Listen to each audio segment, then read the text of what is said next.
पश्चिम बंगाल में ममता के बागी नेताओं की रफ्तार तेजी से बढ़ रही है। टीएमसी खेमे में भगदड़ मची है। बीजेपी खेमा गदगद है। ममता की ताकत बिखर रही है।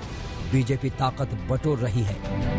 बंगाल चुनाव की उल्टी गिनती से पहले नंदीग्राम आंदोलन का क्रांतिवीर शुभेंदु अधिकारी बगावत कर चुका है।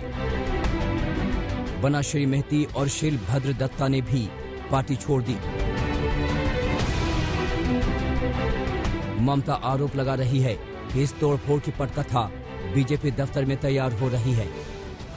কোথায় গেছে বুঝুন বিজেপি? সামান্য ন্যূনতম লজ্জা বা ভদ্রতা বা সৌজন্যতা নেই। সুব্রত বক্সিকে ফোন করেছে, ফোন করে বলছে দাদা একটু কথা আছে আপনার সাথে বসবো। কত বড় সাহস! शुभेंदु के टीएमसी छोड़कर बीजेपी में जाने की अटकलें तेज हैं। बीजेपी पार्टी दफ्तर का दरवाजा खोलकर उनके स्वागत के लिए तैयार है। हालांकि इस बीच स्पीकर ने शुभेंदु का इस्तीफा नामंजूर कर दिया है, जिसमें उन्होंने इस्तीफे के फॉर्मेट को लेकर सवाल खड़े किए हैं और 21 दिसंबर को बुलाया है। दरअसल नंदीग्राम आंदोलन से मशहूर हुए शुभेंदु अधिकारी का राजनीतिक रुसूख ही ऐसा है कि बीजेपी हर हाल में उन्हें अपने खेमे में लाना चाहती है। शुभेंदु अधिकारी टीएमसी के गढ़ दक्षिण बंगाल के पूर्वी मिदनापुर जिले में पकड़ रखते हैं। पश्चिम मिदनापुर, बांकुरा और पुरुलिया जिले में टीएमसी की सियासी जमीन तैयार करने में शुभेंदु अधिकारी की अहम भूमिका रही है। शुभेंदु की जंगल महल और पूर्वी मिदनापुर इलाके में जननेता के तौर पर पहचान है।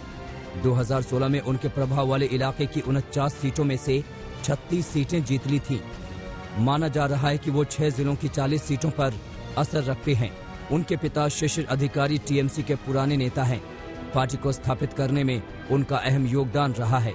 माना जा रहा है कि शुभेंदु अधिकारी पार्टी में अपने घटते अहमियत से नाराज थे।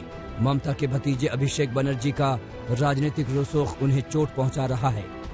अटकलें तेज हैं कि आज मिदनापुर पहुंच रहे गृह मंत्री अमित शाह की रैली में शुभेंदु अधिकारी समर्थकों के साथ अपना पाला बदलेंगे।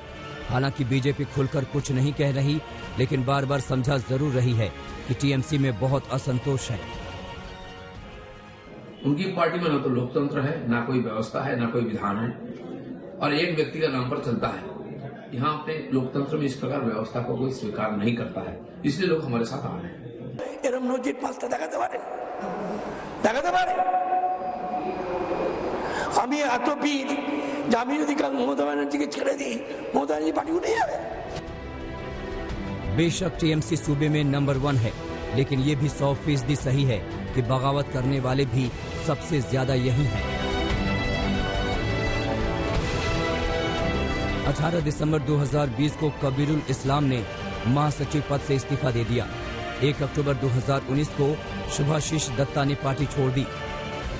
जनवरी 2019 में सौमित्र खान बीजेपी का दामन थाम चुके हैं। मार्च 2019 में सांसद अनुपम हजारा ने बीजेपी का कमल उठा लिया। मई 2019 में ही टीएमसी एमएलए मोनिरुल इस्लाम और शुभ्रांशु राय बीजेपी के साथ हो लिए। जून 2019 में टीएमसी एमएलए सुनील सिंह 12 पार्षदों के साथ बीजेपी में शामिल हो गए और अब 24 परगना जिले के बैरकपुर से विधायक शीलभद्र दत्ता भी पार्टी को बाय बाय कर चुके हैं। शीलभद्र दत्ता ममता बनर्जी के राजनीतिक रणनीतिकार प्रशांत किशोर की दखल अंदाजी से नाराज हैं। पार्टी जैसे चल रहा है, प्रशांत किशोर जी का नेतृत्व में पार्टी चल रहा है। अभी प्रशांत किशोर जी कोई प्रोफेशनल ग्रुप है, ऐसा उनका एटीट्यूड है जो पार्टी का लीडर है। बंगाल का पॉलिटिक्स ऐसा चल रहा है। अब 40 साल राजनीति में है, छत्तीसगढ़ ट्राइब से तरफ से तब से आपको राजनीति में है। लेकिन आज 2-4 आदमी है, 22-23 साल का कोई लड़का आके हमको बोलेगा कि ऐसे चलो, ऐसा चलो, ऐसा करो, ये चल रहा है। इस बीच ममता के लिए राहत की खबर आई। बागी नेता जितेंद्र तिवारी ने यू टर्न लिया और टीएमसी न छोड़ने की बात कही। साथ ही ममता बनर्जी से माफी भी मांगी। बंगाल की सत्ता में स्थापित होने के लिए बीजेपी को दक्षिण बंगाल में टीएमसी का किला गिराना होगा, क्योंकि 294 सीटों वाली विधानसभा में 64 सीटें सिर्फ 24 परगना उत्तर और दक्षिण में हैं, जहां बीजेपी 1 सीट तक नहीं जीत सकी है। यही वजह है कि तोड़फोड़ का केंद्र दक्षिण बंगाल है। उत्तर 24 परगना में मुकुल रॉय पहले ही बीजेपी की ताकत बढ़ा रहे हैं और अगर अब शुभेंदु अधिकारी भी बीजेपी की झोली में गिर गए तो ममता की एकला चलोरे वाली राजनीति भारी पड़ सकती है। इंद्रजीत कुंडू और मनोज लोईवाल के साथ आज तक ब्यूरो।